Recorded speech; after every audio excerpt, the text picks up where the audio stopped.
Mario Lemieux has been a widely celebrated player of the game and a mainstay for the Pittsburgh Penguins since 1984, when he was first drafted into the team. Playing with the Penguins for a total of 17 seasons, Lemieux saw great expansion of the team's fortunes, as it went from a squad that few fans thought about to one that was in contention for the Stanley Cup. Throughout his time in the team, the Penguins went on to win consecutive Stanley Cups in the years 1991 and 1992. Lemieux would become an icon for the Penguins franchise and become as closely associated with them almost as their now iconic logo. For Lemieux, the game that he played was just as important to him as the well-being of the Penguins. He would play with the team for a total of 17 seasons, an astonishing amount of time for a player to stick with any single franchise team. Not only would this be the defining mark of the career of Lemieux, but as we would later learn, Lemieux would go on to acquire a managerial role in the team as well, as he rescued it from bankruptcy. Lemieux would continue to play for the Pittsburgh Penguins till 2005, but unlike most other players, his association with the team would not be till the end of his term. Lemieux had bought the franchise in 1999, assuming ownership of it. This move made him attached to the team in a lifelong manner. It was unheard of for former players to become owners of their teams. This honor was usually reserved for wealthy billionaires and corporations who could shell out the amount of cash required for such a transaction. Several conflicting conditions, however, would lead to the perfect opportunity for Lemieux to rescue the Penguins from the bad management that they had been caught up in, and the one that had bankrupted them. This was an opportunity for Lemieux to build up the team in his image, and do so in a sustainable manner. Over the years, he did just that. One can disagree with the approach that Mario Lemieux has taken in regards to rerouting the Penguins, but no one can disagree that Lemieux is now central to the brand of the Penguins. Mario Lemieux is perhaps the single greatest influence on the development of the Penguins as a team, especially as owner of the team. He was influenced to develop the team as per his wishes, a role that could backfire on him as much as it could pay dividends. Despite his building up of the Penguins in such close association with the sport, Mario Lemieux has remained a controversial person who has remained involved with ice hockey. This can be primarily attributed to the fact that Mario Lemieux is a player of great controversy. Throughout his involvement in the sport, Mario Lemieux has been involved in several sexual harassment issues that have tainted not only his profile, but this time as owner and player for the Penguins. In the world of sports, having rowdy legends grace the screen is no new feat. Several famed athletes have been criticized for their behavior, and this is no new phenomenon. By all accounts, something that will continue to happen time and time again. However, the case of Mario Lemieux goes a lot further than that, and it has at times come to dominate the headlines about him. These are his cases involving sexual assault. While thankfully Mario Lemieux has never been accused of sexual assault or anything of the sort himself, he has oftentimes been accused of having a lax attitude to the matter, one that has allowed these kinds of behaviors to grow under his watch. From his time as just a mere player on the Penguins team to the owners of the franchise, Mario Lemieux has faced these accusations time and time again, as they simply do not seem to go away from him and his work. Perhaps the most famous case involving Lemieux has been his involvement with Dan Quinn, especially when Dan Quinn was found to have been alleged to have raped a woman in 1992. When this horrific incident was alleged to have happened, Lemieux was in the same room as Dan Quinn and did nothing to stop the assault from happening. One would think that one horrific incident of the sort would be enough for Mario Lemieux to try his best to stay out of the limelight and make sure that he did not go anywhere near such an incident ever again. But this unfortunately would not be the case, as this would only be one of the incidents regarding sexual assault that Mario Lemieux would find his name wrapped up in, and his association with those accused of sexual assault. This is not the only horrifying incident, including rape and sexual assault, that the name of Lemieux has been caught up in. In 2000, after Lemieux had assumed ownership of the team, the Penguins signed Billy Tibbets. Tibbets had been convinced of raping an unconscious 15-year-old girl when he was 17 years old. When confronted about this move, Lemieux's reply simply was, "I think that's a great story. That kid faced so much adversity, did his time, and came back after 3.5 years. To find himself in the NHL is a great accomplishment. Such a brazen attitude to a rape incident involving a minor would leave many aghast." The most recent such case involved sexual assault in Lemieux when the Penguins were sued by Erin Skald, the ex-wife of former Wilkes-Barre Scranton Penguins, WBS Penguins, coach Jack Skald. Instead of the allegation being followed up internally, Skald was instead fired from the team, something that he alleged was illegal and one that he planned to pursue in court to the full extent of the law. Lemieux was born in Montreal, and given Canadian culture's inclination toward football, he began playing it at the age of 3 when he did not even have the proper equipment. Eventually, his father would build him and his brothers a rink on the lawn so that they could practice freely and would have ample room to play. Lemieux would begin his junior career with the Laval Voisin of the Quebec Major Junior Hockey Hockey League. He would be drafted in at the age of 15 and would go on to break league records, going on to have the most points in a season with 282 in 70 games. This record of his was achieved in the last game for him as well. When he needed to score 3 goals to break the record of Guy Lafleur, Lemieux would instead go on to score 6 goals and 6 assists in the game, cementing him as a record breaker for the game and ensuring his standing in the junior league. Lemieux would be drafted in with the Penguins in 1984, starting a career that would eventually result in 2 Stanley Cup victories in ownership of the team. Initially, there was no love lost between Lemieux and the Penguins, as the general manager of the Penguins, Eddie Johnston, could not successfully negotiate a contract with Lemieux. Eventually, Mario Lemieux would be signed on for a 2-year contract for $600,000 and a signing bound of $150,000. But before this, frosty negotiations would lead to some awkward moments. Lemieux would refuse to shake the hands of the general manager of the Penguins or wear the jersey of the team at the time of his signing. When Lemieux joined the Penguins, they were in dire shape. The team had just declared bankruptcy almost a decade earlier in 74 to 75 and was averaging half of the capacity of their fans. They had not made the playoffs since 1982 and had not had a winning season since 1979. Just from his debut, Mario Lemieux would make a stellar impact on the rink. In his first game against the Boston Bruins, he would steal the puck from the Hall of Fame defenseman Ray Bourque and later on go on to score a goal. It was in this season that he would be named the All-Star Game's MVP, being the first rookie to have ever done so. Lemieux scored 100 points during the season, a feat that he would achieve even while missing 7 games. Mario Lemieux would go on to win the Calder Trophy for his performance in the season, earning him widespread appeal not just from the fans and commentators of the sport, but from the league itself as well. Mario Lemieux proved that he wasn't just a one-hit wonder in the league, with him scoring 141 points in the next season. This was an amazing feat to achieve in one's second season, and it only showed how much Lemieux had grown as a player and the potential he had. Lemieux's finish was only second in the league behind Wayne Gretzky, who scored an NHL record 215 points.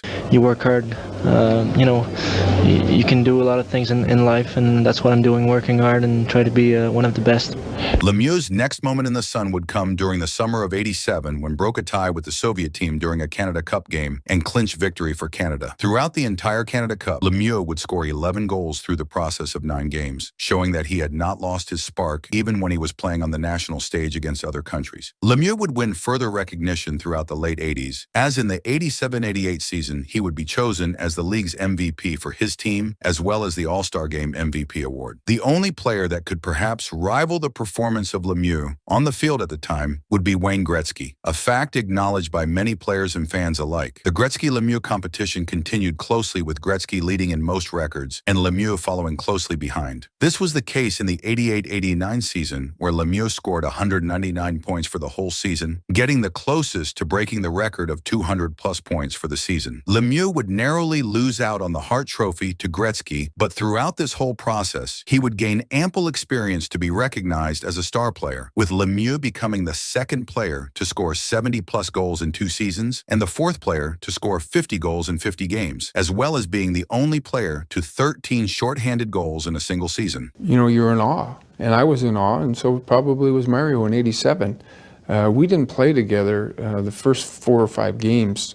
It was due to the performance of Lemieux that the Penguins would make the playoffs for the year and make their mark on the rink. It would be in the '88 seasons that Lemieux would make plays that would be career-defining. In a game against the New Jersey Devils, Lemieux was responsible for scoring 8 points and being the only player in NHL history to score a goal in all 5 possible game situations: even strength, power play, shorthanded, penalty shot, and empty net. To date, he is the only player to have ever done so, and this record remains with him. In the '89-'90 season, Lemieux would make another mark where he scored at least 1 point in 46 consecutive games. This almost put him on par with Gretzky's 51-game streak, which was the NHL record. Lemieux's streak could have continued as well if he did not have to leave a game due to an injury that left him unable to play. Lemieux's chronic health would begin to show here, as his back injury would later develop into a herniated disc and subsequently an inflection. This would mean that he would need back surgery and would be missing 50 games as a result of this. Despite this, when he would get back on the rink, Lemieux would still suffer from significant back pain, but he would still score 16 goals and 28 assists in the playoff, leading the Penguins over the North Stars for their first Stanley Cup.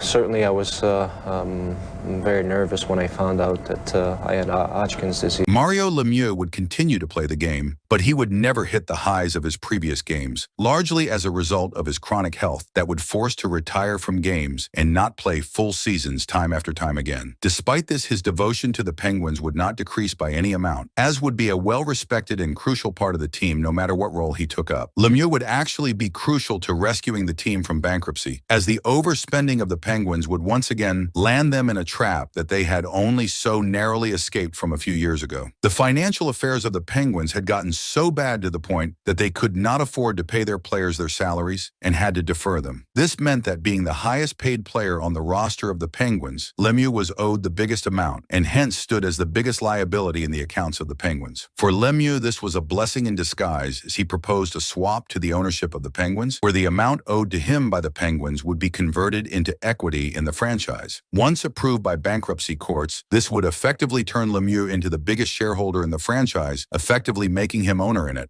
Using his new ownership of the team, Lemieux would turn the team around, going on first to pay back the salaries they owed to their players and over time having the team turn a profit. To many, the efforts of Lemieux can solely be credited with rescuing the team. Despite his behaviors around the sexual assault cases, caused a discord about the behavior that Lemieux has fostered amongst his team and how well it bodes for the future of the team.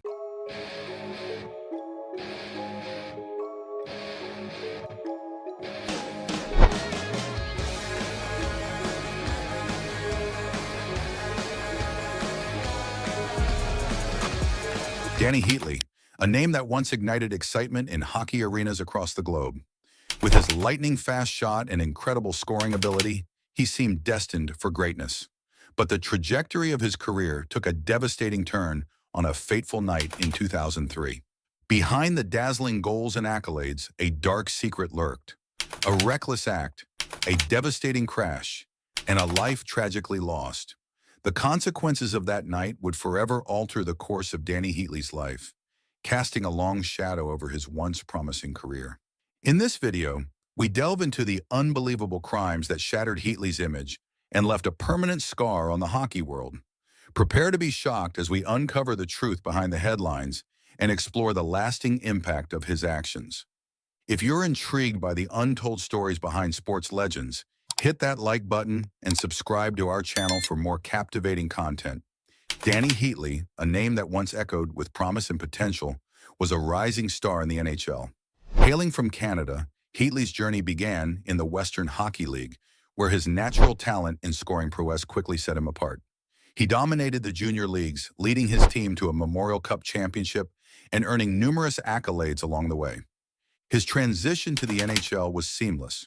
Drafted second overall by the Atlanta Thrashers, Heatley immediately showcased his offensive firepower, earning a spot on the NHL All-Rookie team in his debut season. The following year, he exploded onto the scene, capturing the Calder Memorial Trophy as the league's top rookie. His electrifying performances on the ice, coupled with his boyish charm, made him a fan favorite in the face of the Thrashers franchise. With his lightning-fast shot and innate ability to find the back of the net, Heatley seemed destined for greatness. The hockey world was abuzz with excitement, eagerly anticipating the unfolding of his promising career. Little did they know, a dark cloud was looming on the horizon, threatening to derail his trajectory and forever alter his legacy. He's able to hold the zone, however. Koivu with it. Koivu. Parisi fires. Heatley scores! On the evening of September 29, 2003, a tragedy struck that would forever alter the course of Danny Heatley's life and the hockey world. Behind the wheel of his powerful Ferrari, the young star was driving at a reckless speed through a residential area in Atlanta, Georgia. The combination of high velocity and a sharp curve proved disastrous. Heatley lost control of the vehicle, careening off the road and crashing into a brick wall and iron fence. The impact was catastrophic, splitting the car in half. Heatley, though seriously injured, survived. But his teammate and friend, Dan Snyder, who was riding in the passenger seat, was ejected from the vehicle and suffered severe head injuries. Snyder was rushed to the hospital, where he clung to life for 6 agonizing days. The hockey world held its breath, hoping for a miracle. But on October 5, 2003, Snyder succumbed to his injuries, leaving behind a devastated family, heartbroken teammates, and a sport in mourning. The crash sent shockwaves through the NHL community. It was a stark reminder of the fragility of life and the devastating consequences of reckless behavior. The image of the mangled Ferrari, a symbol of wealth and success, now represented tragedy and loss. Heatley's promising career was suddenly overshadowed by a dark cloud of guilt and sorrow. The aftermath of the fatal crash plunged Danny Heatley into a legal maelstrom, facing a series of charges that carried severe consequences.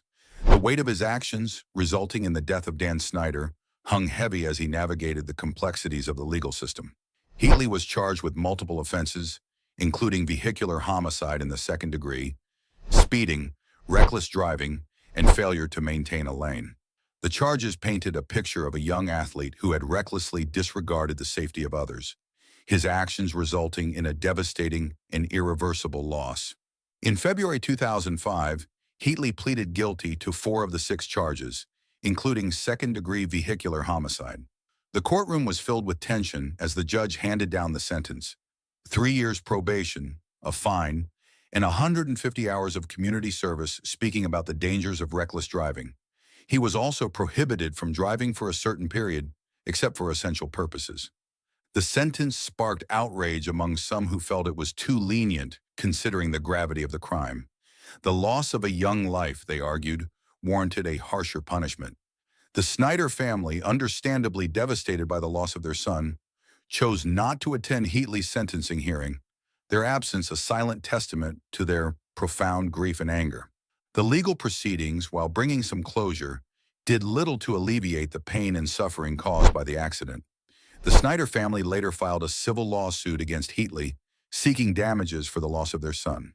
The lawsuit was eventually settled out of court, but the emotional scars remained. Heatley's legal troubles served as a stark reminder of the consequences of reckless behavior and the importance of accountability. The incident cast a long shadow over his career, forever linking his name to the tragedy that unfolded that fateful night. The hymn is fulfilled, and I expect that somehow or other it's going to be fulfilled. The aftermath of the car accident and legal proceedings proved to be a tumultuous period for Danny Heatley, both personally and professionally. The weight of the tragedy and the public scrutiny took a heavy toll on the young athlete, leaving him grappling with guilt, grief, and a tarnished reputation. The incident strained his relationship with the Atlanta Thrashers organization and its fans. Many felt that Heatley hadn't shown enough remorse for his actions, and his perceived lack of accountability fueled public anger. The once adoring cheers turned to boos and jeers, creating a hostile environment that made it difficult for him to continue playing in Atlanta. In 2005, Heatley requested a trade, a move that further fueled controversy. His desire to leave the city where the tragedy occurred was seen by some as an attempt to escape responsibility and avoid facing the consequences of his actions. The Trade Me saga dragged on for months, further damaging his image and creating tension within the organization. Eventually, Heatley was traded to the Ottawa Senators, a fresh start in a new city. However, the shadow of the accident followed him. He faced intense media scrutiny and public skepticism, with many questioning his character and motivations. The pressure to perform under these circumstances was immense, and Heatley's on-ice performance suffered as a result. Despite his struggles, Heatley continued to play hockey at a high level, even leading the league in goals scored during the 2005-2006 season. However, his reputation never fully recovered. He was often criticized for his perceived lack of remorse and his seeming inability to fully acknowledge the gravity of his actions. The controversies surrounding Heatley extended beyond the car accident. He faced accusations of being selfish and difficult to coach, further complicating his relationships with teammates and management. His trade requests and contract disputes added to the perception that he was prioritizing personal gain over team success. The aftermath of the car accident and the subsequent controversies painted a complex picture of Danny Heatley. He was a talented athlete who made a devastating mistake, one that tragically cost a young man his life. While he expressed remorse and attempted to move forward, the shadow of the incident lingered, forever altering the trajectory of his career and his public image. John Paddock would have liked that tape-to-tape passing, Gordon. In his 17th game against the Toronto Maple Leafs. The car accident marked a turning point in Heatley's career, and his performance on the ice never fully recovered. Though he had moments of brilliance, his scoring touch seemed to diminish, and his once promising trajectory plateaued. The weight of the tragedy and the constant scrutiny took a toll, hindering his ability to reach his full potential. The incident forever tarnished his legacy, overshadowing his on-ice accomplishments. He became known more for his tragic mistake than his hockey skills. Despite his attempts to rebuild his image through charitable work and community service, the memory of that fateful night lingered, casting a permanent shadow over his career. Danny Heatley's story is a tragic reminder that even the brightest stars can fall. His reckless actions led to an unimaginable loss, leaving a permanent scar on the hockey world and his own legacy. It serves as a cautionary tale about the importance of responsibility and the devastating consequences of poor choices. What are your thoughts on Danny Heatley's story? Can a talented athlete ever truly redeem themselves after such a tragedy? Share your opinions in the comments below. Don't forget to like this video and subscribe to our channel for more thought-provoking content. The dark crimes of Patrick Roy shocked hockey fans worldwide when he was arrested for domestic violence in 2000. Police found damaged doors and a scared wife who called 911. But what if the real story of Patrick Roy isn't about that night at all? What if his greatest crime was being too intense for his own good? Patrick Roy was drafted 51st overall by the Montreal Canadiens in 1984. Here's the crazy part. He actually hated the Canadiens growing up. He was a Quebec Nordiques fan, their biggest rival. But hockey has a funny way of changing everything. Roy joined Montreal for the 1985-86 season as a 20-year-old rookie. Nobody expected much from the Canadiens that year. They weren't supposed to win anything. Then Roy happened. He played like a man possessed through all 4 playoff rounds. Montreal shocked everyone by beating the Calgary Flames 4-1 in the Stanley Cup Finals. Roy won the Conn Smythe Trophy as playoff MVP. He became the youngest player ever to win that award. Think about that. A rookie who hated his team just led them to a championship. That's not normal. That's the start of something legendary. This set a pattern for Roy's entire career. He didn't just win games, he transformed teams. When Patrick Roy showed up, championships followed. It was like magic, but scarier. Roy's trophy case tells an incredible story. 4 Stanley Cups, 2 with Montreal in 1986 and 1993, 2 with Colorado in 1996 and 2001, 3 Conn Smythe trophies, which is still an NHL record, 3 Vezina trophies as the league's best goaltender, 5 Jennings trophies for fewest goals allowed. When he retired in 2003, Roy held every major goaltending record: most wins, most games played, most playoff games, most playoff wins. The Hockey Hall of Fame inducted him in his first year of eligibility. Both Montreal and Colorado retired his number 33. Only 6 NHL players have had their number retired by 2 teams.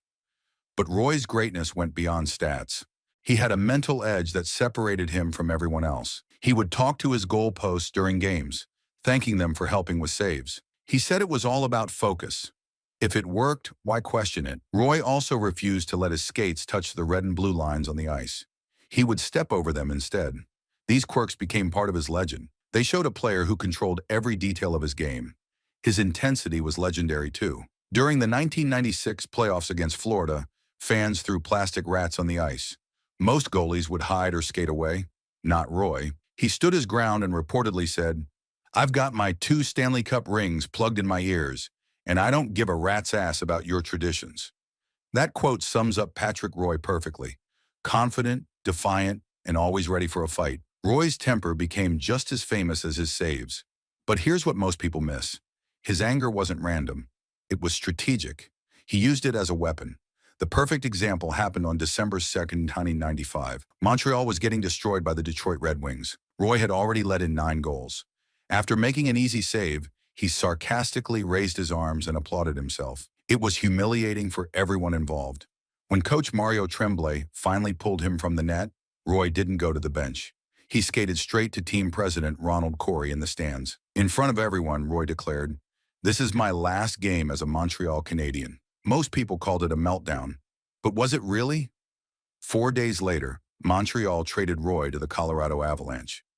In his first season there, he led Colorado to their first Stanley Cup championship. Meanwhile, Montreal spent decades searching for their next great goalie. That trade is now considered one of the most lopsided in NHL history. Roy's meltdown completely changed two franchises forever. Montreal fell apart. Colorado became a dynasty. Maybe Roy's anger wasn't a weakness after all. Maybe it was genius. Now let's address the elephant in the room. That domestic violence arrest in 2000. Roy was playing for Colorado when police arrested him after a 911 hang-up call from his wife, Michelle. When officers arrived, they found bedroom doors pulled off their hinges. Michelle Roy was physically unharmed but told police she feared for her safety. Roy was charged with misdemeanor criminal mischief in the context of domestic violence. He spent a night in jail and was released on $750 bail. The case was later dismissed by a judge who said the accusations didn't meet the minimum requirements for the charges. It's important to understand what this means. A dismissal doesn't prove innocence, but it also means guilt wasn't proven beyond reasonable doubt. Patrick and Michelle divorced in 2003. The arrest created a lasting shadow on his reputation, even though he was never convicted of anything. This incident shows how public perception can be more powerful than legal outcomes. The dramatic story of the arrest stuck around longer than the quiet dismissal. After retiring as a player, Roy became a coach. He took over the Quebec Remparts in junior hockey, serving as both head coach and general manager. This dual role gave him the control he always craved. Roy found immediate success. He won the Memorial Cup championship in his first season. Over 13 seasons with the Remparts, he compiled a record of 524 wins, 255 losses, and 66 ties. Those numbers are incredible for any coach at any level, but Roy's intensity followed him behind the bench. In March 2008, during a playoff game, his son Jonathan was the Remparts goaltender. The game was a blowout and tensions were high. Video appeared to show Patrick Roy waving from the bench, seemingly encouraging something. Moments later, Jonathan Roy skated the length of the ice and attacked the opposing goaltender, Bobby Nadeau. Nadeau didn't fight back. Jonathan then gave fans a one-finger salute. It was ugly and completely unnecessary. Roy returned to the NHL as head coach of the Colorado Avalanche in 2013. His very first game featured another confrontation. Anaheim's Ben Lovejoy made a dirty hit on Nathan MacKinnon. Roy was furious.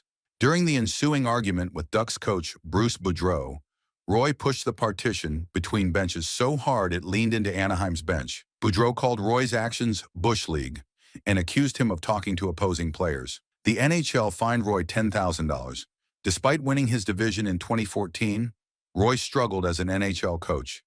His teams had talented players but couldn't reach the next level. In 2016, he resigned, citing a lack of input in personnel decisions. Once again, Roy's need for control ended his tenure. Roy's coaching career revealed something important. His intensity worked great when he had complete authority, like in junior hockey. But in environments where he had to collaborate or compromise, he struggled. His greatest strength was also his biggest weakness. So what's Patrick Roy's real legacy? He's undoubtedly one of the greatest goaltenders in NHL history. His records and championships speak for themselves. He revolutionized the position with his aggressive style and mental approach. Roy inspired jersey numbers that goalies still use today. He started trends like pulling goalies earlier in games. He showed that confidence and intensity could be just as important as skill. But his legacy is complicated. The domestic violence arrest, even though dismissed, remains part of his story. The coaching controversies raise questions about his judgment. His need for control limited his coaching success. Here's the truth about Patrick Roy. He was never meant to be ordinary. His intensity created both his greatest triumphs and his biggest controversies. The same fire that won him 4 Stanley Cups also led to public meltdowns and questionable decisions. Roy didn't just play hockey, he changed it. He showed that mental toughness and swagger could be weapons. He proved that sometimes the best way to handle adversity is to fight back, even if it gets messy. Was Patrick Roy's intensity a blessing or a curse? Maybe it was both. Maybe that's what made him special. In a sport full of polite players and careful answers, Roy was raw emotion and pure competition. His crimes weren't really crimes at all. They were the natural result of caring too much, trying too hard, and refusing to accept anything less than perfection. In hockey, that's not a weakness. That's what champions are made of. Patrick Roy's story isn't about the mistakes he made. It's about the barriers he broke and the standards he set. He showed us that greatness isn't always pretty, but it's always unforgettable. If Patrick Roy's incredible story surprised you, Smash that like button and subscribe for more hockey legends. Drop a comment below. Was Roy a loose cannon or a misunderstood genius? Let us know what you think. Shocking suspension.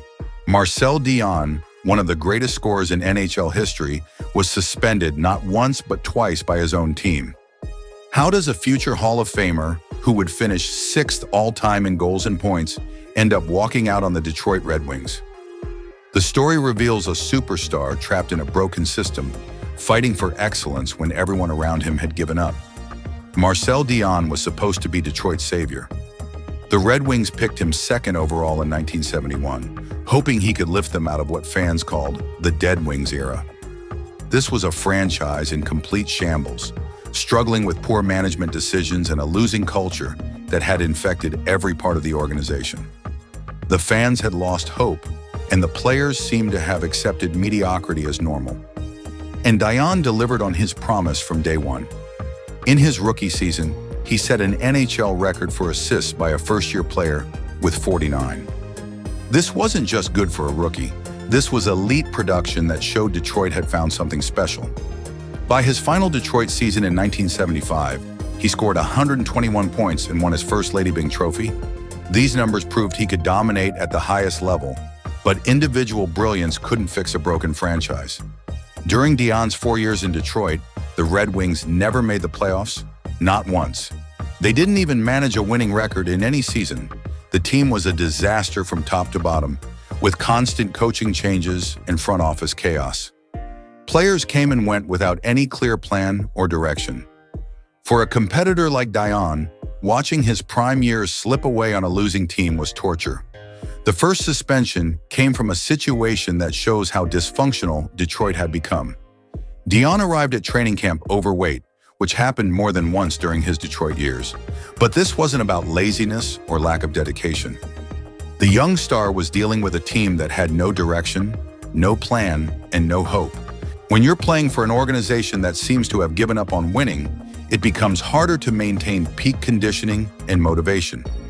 Coach Johnny Wilson and general manager Ned Harkness were frustrated with Dionne's effort during practice. They put him through a demanding 2-hour bag skate, expecting him to respond like a soldier following orders. When his performance didn't meet their standards, instead of handling it privately like professionals, Harkness publicly threatened to send their best player to the minor leagues. This was their franchise cornerstone, the player they had built their future around. Think about that for a second. Your franchise player, the guy who just set a rookie record, and you're threatening to demote him in front of reporters. This public humiliation pushed Dionne over the edge. He felt disrespected and embarrassed. The suspension followed shortly after, when his mood and conditioning became issues that the coaching staff couldn't ignore. The second suspension was even more dramatic and showed just how far the relationship had deteriorated. Dionne had reached his breaking point with the losing culture that surrounded him every day. He publicly demanded a trade, saying it would be for the benefit of the team and for the good of the other players. This wasn't a selfish move. He genuinely believed that everyone would be better off if he found a new home where winning was actually possible. He even claimed there were only 3 NHL-caliber players on the entire roster, though he later admitted this was an exaggeration born from pure frustration. When you're watching your career waste away on a team that can't compete, sometimes emotions take over.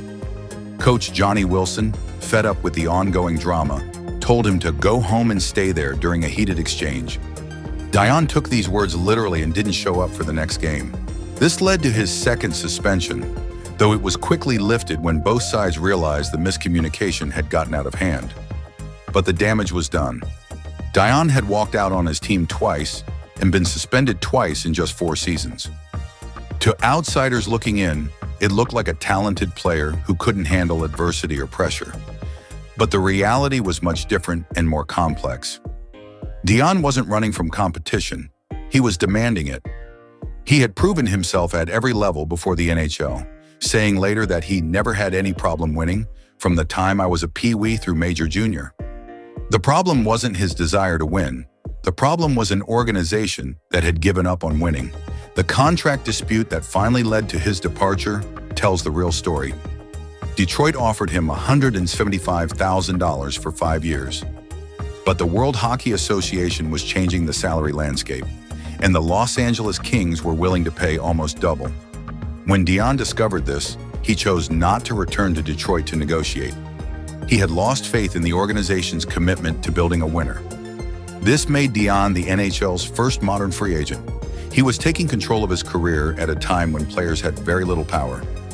The walkouts and suspensions weren't character flaws. They were early examples of player agency, of a superstar refusing to accept mediocrity. When Dion arrived in Los Angeles in 1975, everything changed almost immediately. The Kings made the playoffs in his first 4 seasons there, proving he hadn't lost his ability to contribute to winning teams. He hadn't magically become a different player overnight. He had just needed an organization that shared his commitment to excellence and had a plan for success. His new coach, Bob Pulford, put him on a strict conditioning program that included extra skating with plastic sheets wrapped around his stomach to promote weight loss.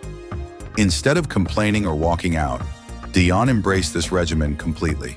He understood that Pulford was trying to help him reach his full potential, not embarrass him publicly like the Detroit management had done. In LA, Dion became part of the legendary Triple Crown line with Charlie Simmer and Dave Taylor. This trio became one of the most feared offensive units in hockey history. All 3 players topped 100 points in the 1979-80 season, creating one of the most dominant offensive displays the league had ever seen. Dion won the Art Ross Trophy that year, tying Wayne Gretzky with 137 points but winning the scoring title because he had more goals.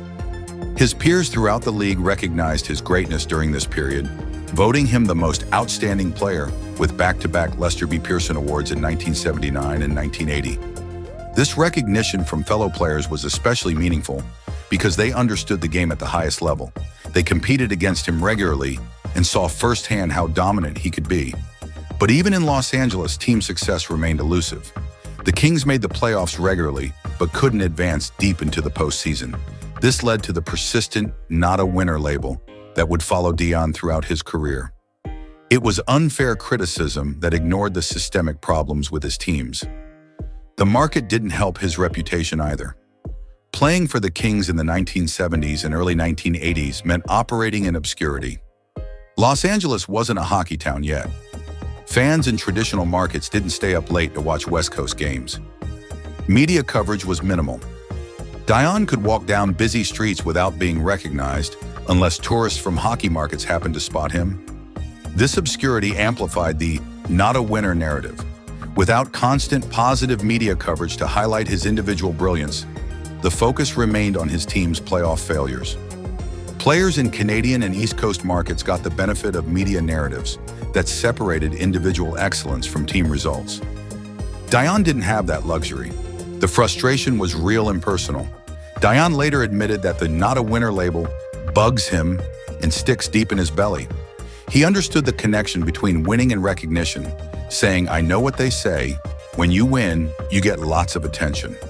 But he also pointed to factors beyond his control, like playing for 18 different coaches in 18 seasons, and teams that couldn't retain their draft picks. Hockey is the ultimate team sport. Even the greatest individual players need organizational support, quality teammates, and consistent coaching to win championships. Dion never had those elements aligned during his prime years. His early suspensions in Detroit weren't signs of a problem player. They were signs of a competitor who refused to accept losing as normal. The numbers tell the story of a true winner. Dion finished with 731 goals, 1,040 assists, and 1,771 points in 1,348 games. He had 6 50-goal seasons and 8 100-point seasons. He won individual awards and earned the respect of his peers. The Hockey Hall of Fame inducted him just 3 years after retirement, recognizing his undeniable greatness. His legacy extends beyond statistics. Dion paved the way for player empowerment in an era when athletes had little control over their careers. His willingness to demand trades and walk out on dysfunction showed future players that they didn't have to accept mediocrity. The suspensions that seemed so controversial at the time were actually early examples of players taking responsibility for their careers. Today, we understand that individual excellence and team success are separate measures. A player can be great without winning championships, especially in a sport where 19 other skaters and organizational factors matter so much. Dion's Detroit suspensions weren't character flaws. They were the actions of a winner trapped in a losing culture, fighting for the excellence he knew was possible. Marcel Dion's story proves that sometimes the most controversial moments reveal the most important truths about character. His suspensions showed a player who cared too much to give up, not too little to try harder. That's the mark of a true competitor and the reason his legacy endures today.